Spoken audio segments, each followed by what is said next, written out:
Uang bisa membahagiakan seseorang, sebaliknya bisa juga menghancurkannya.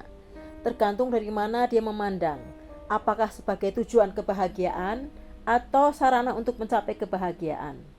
Di episode kali ini, Madam Detektif akan mengungkap kisah yang cukup menghebohkan masyarakat Indonesia pada tahun 2007, yakni Dukun Usep yang disebut sebagai dukun maut. Baginya segala cara dihalalkan sepanjang bisa mendapatkan uang. Tepuk tangan keluarga korban bergemuruh begitu Hakim Pengadilan Negeri Rangkas Bitung, Banten mengetuk palu dan menetapkan hukuman mati bagi Tubagus Yusuf Maulana alias Usep atau yang lebih dikenal sebagai Dukun Usep pada hari Senin 10 Maret 2008. Dalam persidangan itu, keluarga korban pembunuhan sadis menangis histeris saat terdakwa digiring ke dalam ruang sidang. Terdakwa Usep dibantu tangan kanannya Oyon terbukti bersalah menghilangkan nyawa 8 pasiennya secara berencana di Desa Cikareo, Kecamatan Cileles, Kabupaten Lebak, Provinsi Banten. Usep pun tertunduk lemas, tidak mampu berkata-kata. Ketika kuasa hukumnya Koswara Purwasasmita menanyakan apakah dia akan banding, dia mengatakan tidak. Dia menyadari bahwa nyawa para korban harus dibayar dengan nyawanya. Kasus pembunuhan sadis yang berlatar belakang penggandaan uang secara gaib itu terungkap Juli 2007 setelah beberapa keluarga korban melapor telah kehilangan anggota keluarganya setelah pamit pergi ke Dukun Usep. Dalam upaya penangkapannya, seorang anggota polisi menyamar sebagai seseorang yang berpura-pura mencari pertolongan Dukun Usep. Setelah bertanya ke beberapa orang yang ada di pangkalan ojek, akhirnya didapatlah lokasi tempat prakteknya. Ternyata benar, di sana ada beberapa pasiennya yang datang dengan berbagai keperluan. Dia pun masuk berpura-pura mau minta pertolongan. Sambil menunggu, dia memberitahu melalui SMS kepada pasukan yang ditugaskan untuk segera menangkap sang dukun. Tak berapa lama, beberapa polisi dari Polres Lebak segera bergerak menuju lokasi. Melihat polisi tiba-tiba datang, Usep sangat terkejut, benar-benar di luar dugaannya. Polisi langsung menangkapnya. Ketika tangannya diborgol, Usep pun tak berkutik. Tak lama kemudian, Sobirin alias Oyon, tangan kanan dukun Usep yang berprofesi sebagai tukang ojek, juga ditangkap. Ketika diinterogasi, mereka mengakui perbuatannya, telah membunuh 8 orang dengan motif menguasai harta korban.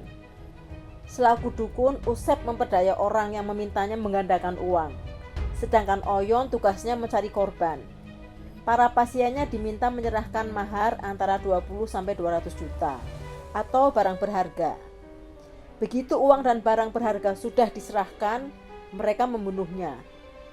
Pembunuhan dilakukan sebanyak 2 kali, yakni pada 17 Mei 2007 sebanyak 5 orang, dan pada 19 Juli 2007 3 korban kembali dibunuh.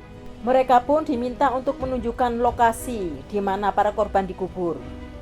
Akhirnya ditemukan satu lubang di Cileles, Lebak, Banten berisi 3 mayat, yaitu Sam Ali, Anto, dan Nasrun, warga Pasar Kemis, Tangerang. Satu lubang lagi di Kampung Ciburui, Cikareo, berisi 5 mayat, yakni Solihin, Olon, Imik, Umron, dan Zamzami. Selasa 24 Juli dilakukan penggalian, kemudian dilanjutkan dengan proses evakuasi dan identifikasi jenazah yang sudah dalam kondisi membusuk. Rumah Sakit Umum Serang berhasil mengidentifikasi seluruh korban. Sebelumnya jenazah sulit dikenali karena beberapa sudah 2 bulan terkubur di dalam sebuah lubang sedalam 2 meter. Sedangkan 3 jenazah lainnya yang baru dikubur beberapa hari telah lebih dulu dikenali. Setelah diidentifikasi, jenazah diserahkan kepada keluarga masing-masing. Begini keluarga korban memberi kesaksian, guys. Bu Kartika, warga Cikupa, Tangerang, istri Nasrun, bercerita pada hari Rabu 18 Juli, Nasrun pamit ke Lebak, Banten, tempat paranormal yang bisa menggandakan uang. Suaminya berangkat dengan temannya Anto yang disupiri oleh Sam Ali. Istri Sam Ali dan anaknya juga ikut serta.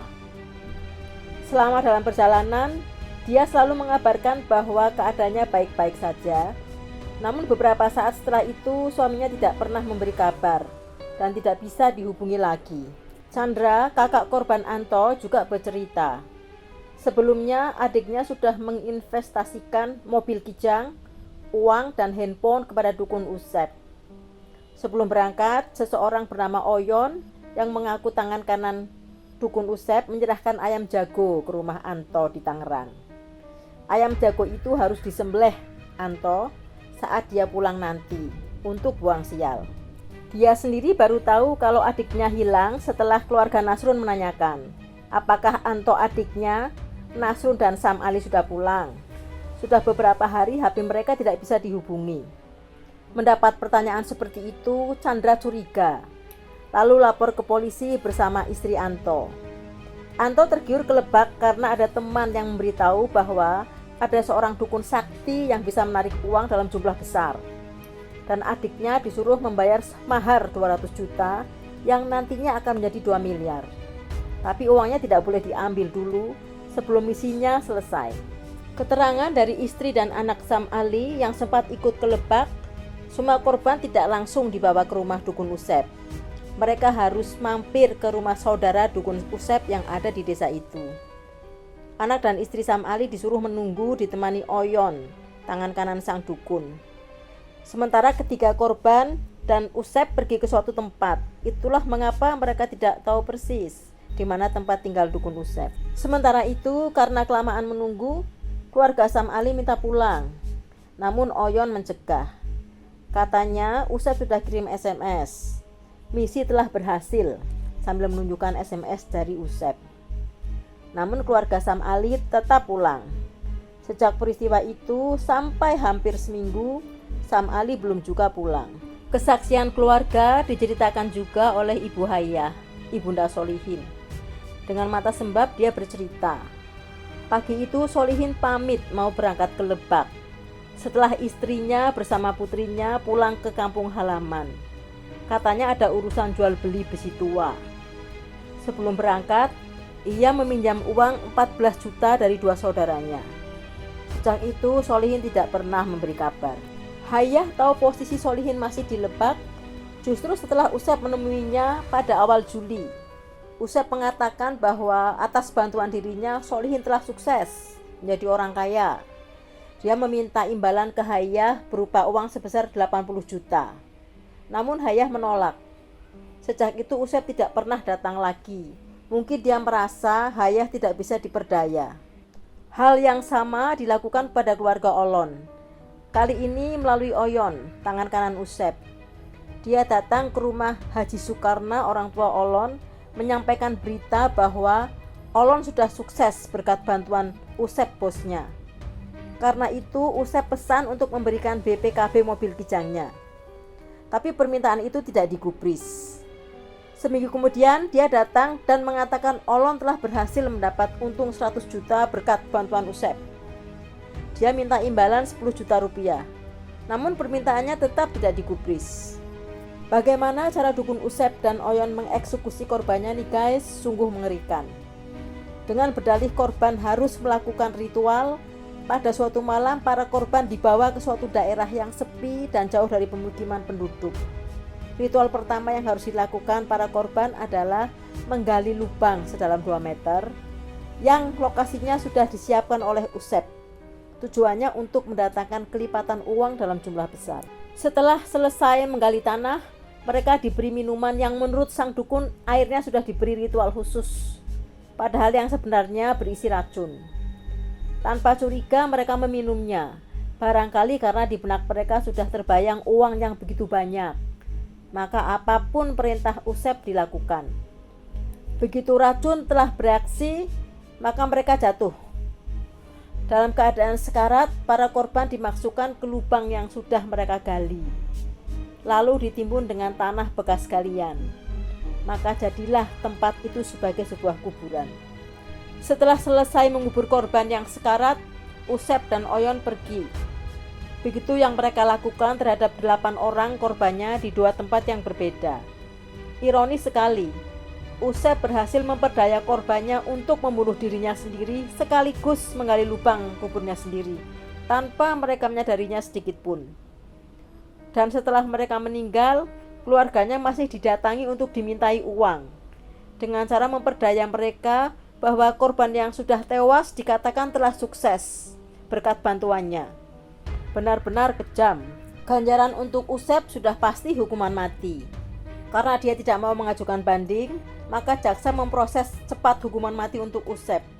Dijadwalkan pelaksanaannya 4 bulan setelah keputusan hakim. Dan ini adalah pelaksanaan hukuman mati tercepat dalam sejarah eksekusi hukuman mati di Indonesia. Biasanya terdakwa mengajukan banding hingga mengajukan gerasi ke presiden. Dan itu memerlukan waktu bertahun-tahun. Sebelum pelaksanaan hukuman mati, ada beberapa syarat yang diminta Usep. Pertama, dia meminta dikumpulkan dengan istri dan anak-anaknya selama seminggu penuh siang dan malam. Tidak ada yang lain ikut serta atau mengganggu. Soal di mana tempatnya terserah. Kedua, dia minta pembimbing rohani selama 3 hari. Ketiga, bila ada saudara yang mengunjunginya, jangan diperlakukan seperti napi, agar keluarga atau anak-anaknya tidak bersedih. Keempat, dia minta dikubur di samping kuburan ayahnya di desa Kujangsari, kecamatan Cileles, Lebak. Kelima, sebelum dieksekusi, dia minta diizinkan untuk melakukan sholat sunnah terlebih dahulu. Terakhir, dia minta dihadirkan ibu kandung selama seminggu di waktu siang sampai sore saja. Pada hari Jumat, 18 Juli 2008, keheningan kawasan hutan Kecamatan Cimarga, Lebak, Banten terpecah oleh suara senapan rebut tembak. Usep menghembuskan nafas terakhirnya sekitar pukul 22.30 waktu Indonesia Barat setelah dieksekusi rebut tembak Brimob. Usep tewas setelah 10 menit ditembak dengan 3 peluru di tubuhnya. Jenazah Usep langsung dilarikan ke Puskesmas Cimarga dengan dikawal ketat personel polisi dan kejaksaan, lalu dibawa ke rumah keluarganya di Cikareo, Kecamatan Cileles, Lebak, Banten untuk dimakamkan. Sementara Oyon, tangan kanan dukun Usep, saat itu masih mengajukan banding atas hukuman mati yang ditetapkan kepadanya. Sekian dulu guys, semoga kita bisa mengambil hikmah dari peristiwa ini. Sampai bertemu di kisah berikutnya, dan terima kasih sudah menyaksikan.